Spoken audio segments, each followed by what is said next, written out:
Alhamdulillahi Rabbil alamin, wassalatu wassalamu ala sayyidina Muhammad wa ala alihi wa ashabihi ajma'in. Leo tunakumbushana hadithi moja. An Abi Hurairah radhiyallahu anhu qala an-nabiy sallallahu alayhi wasallam, yaqulu Allahu ta'ala, amesema Mwenyezi Mungu, ana inda dhanni abdi bi, namna mja wangu ananidhania ndio niko hivyo. Wa ana ma'ahu idha dhakarani, anaponitaja niko na yeye. Fa in dhakarani fi nafsi, anaponitaja kwa nafsi yake,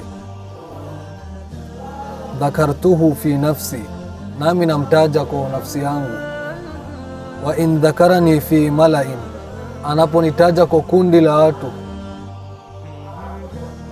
dhakartuhu fi mala'in khairin minhum, namtaja kwa kundi la watu ambao ni bora zaidi. Wa in taqarraba ilayya bishibrin, anaponikaribia kwa shibri, taqarrabtuhu ilayhi dhira', nami namkaribia kwa dhira'. Wa in taqarraba ilayya dhira', anaponikaribia kwa dhira',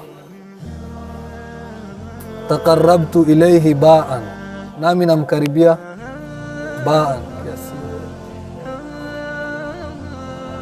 Wa in atani yamshi, anapotembea akinikujia, ataituhu harwala, nami namkujia kwa kasi.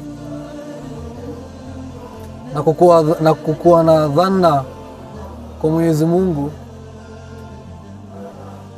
ndio inafanya kwa kusamehewa dhambi yako na kukubaliwa toba yako. Tunafaa kuwa na dhanna mzuri kwa Mola wetu. Kwa hakika yeye atatusamea na yeye atatukubalia toba yetu, na kwa hakika rehema ya Allah ni pana kuliko hasira yake. Basi hadithi inatufunza tukuwe na dhanna mzuri kwa Mola wetu mlezi. Hadha, assalamu alaikum wa rahmatullahi wa barakatuh. Wa alaikum salam wa rahmatullahi wa barakatuh. Takbir.